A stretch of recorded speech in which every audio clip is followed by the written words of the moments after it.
Hello and welcome to The Essential Reads. My name is Isaac and my goal is to bring to you a bunch of classic audiobooks in an easy and accessible way. It is a Friday, thus we are continuing with a short story, continuing with The Island of Dr Moreau by H.G. Wells. If you like the show or just like what I do here, providing audiobooks to people, do all the YouTubey things, like, comment, share. Do all the podcasty things, leave a review, share again. And if you want to support me in a more personal way, you can go to the Patreon, where you have access to exclusive audiobooks for as little as $1 a month, and you will directly support me in turning this into my full-time job, and probably be able to give you more audiobooks, which would be fantastic.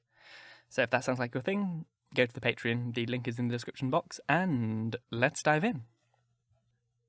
The Island of Dr Moreau. Chapter 3. The Strange Face. We left the cabin and found a man at the companion, obstructing our way. He was standing on the ladder with his back to us, peering over the combing of the hatchway. He was, I could see, a misshapen man, short, broad, and clumsy, with a crooked back, a hairy neck, and a head sunk between his shoulders. He was dressed in dark blue serge, and had peculiarly thick, coarse, black hair. I heard the unseen dogs growl furiously, and forthwith he ducked back, coming into contact with the hand I put out to fend him off from myself. He turned, with animal swiftness. In some indefinable way, the black face thus flashed upon me shocked me profoundly. It was a singularly deformed one. The facial part projected, forming something dimly suggestive of a muzzle, and the huge, half-open mouth showed as big white teeth as I had ever seen in a human mouth. His eyes were bloodshot at the edges, with scarcely a rim of white round the hazel pupils. There was a curious glow of excitement in his face. "Confound you!" said Montgomery. "Why the devil don't you get out of the way?" The black-faced man started aside without a word. I went up on the companion, staring at him instinctively as I did so.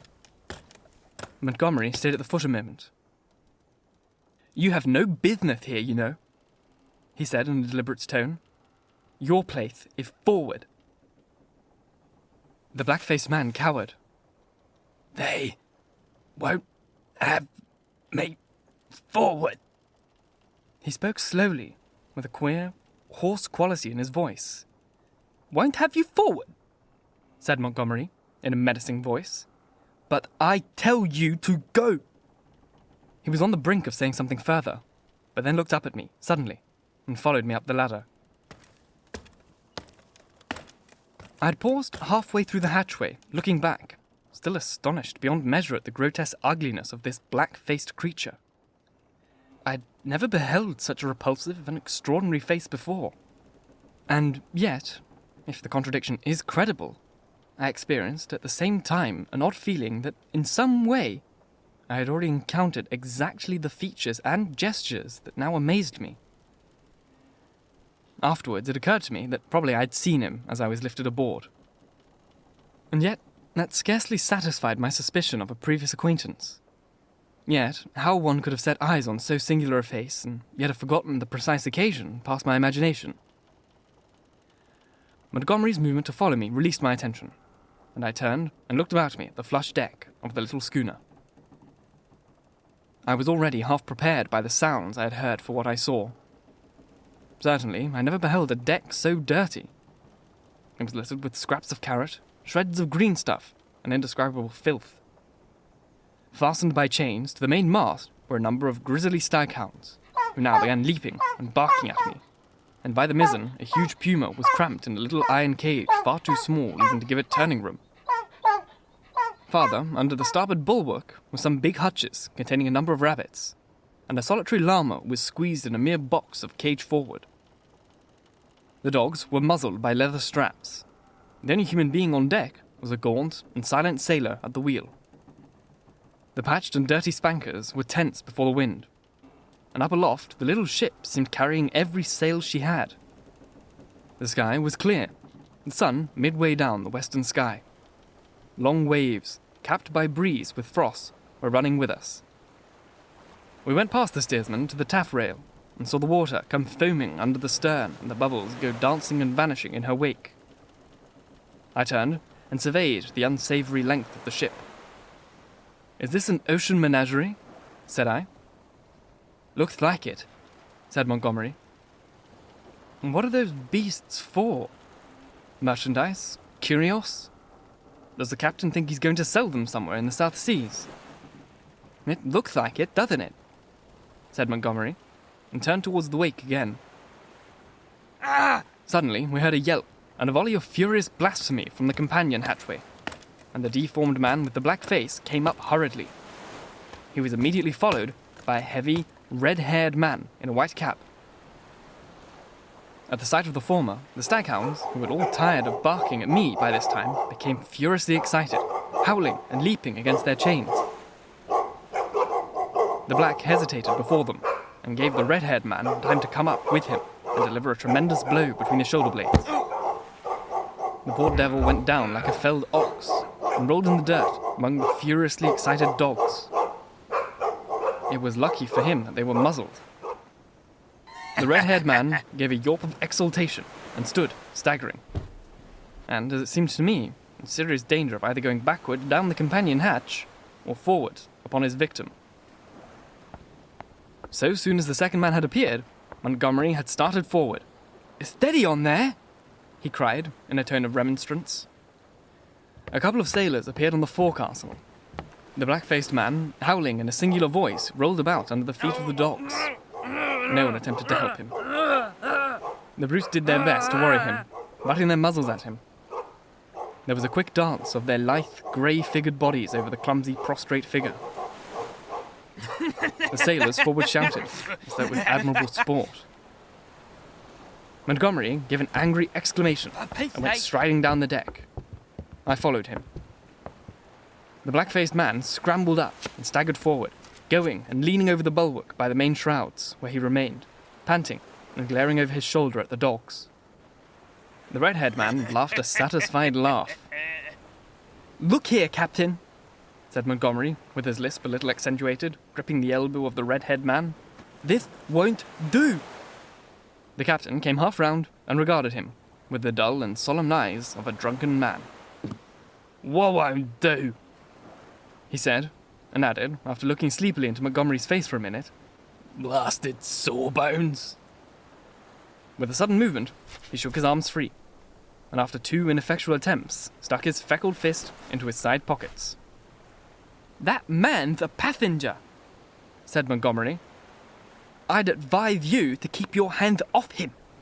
"Go to hell," said the captain, loudly. He suddenly turned and staggered toward the side. "Do what I like on my own ship," he said. I think Montgomery might have left him then, seeing the brute was drunk, but he only turned a shade pale and followed the captain to the bulwark. "Look here, Captain," he said. "That man of mine is not to be ill-treated. He's been hazed ever since he came aboard." For a moment, alcoholic fumes kept the captain speechless. "Blasted sawbones," was all he considered necessary.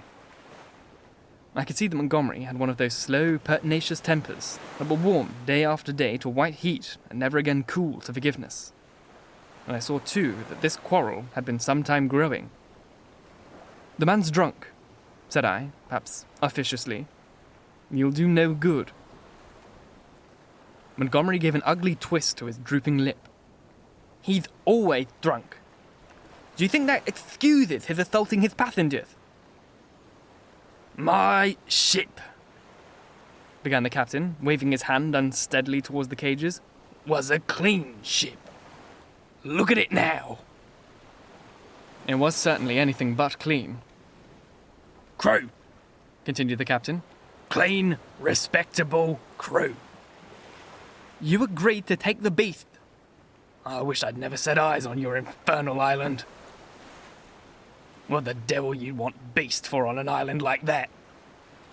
"Then that man of yours, I understood he was a man. He's a lunatic. He had no business aft."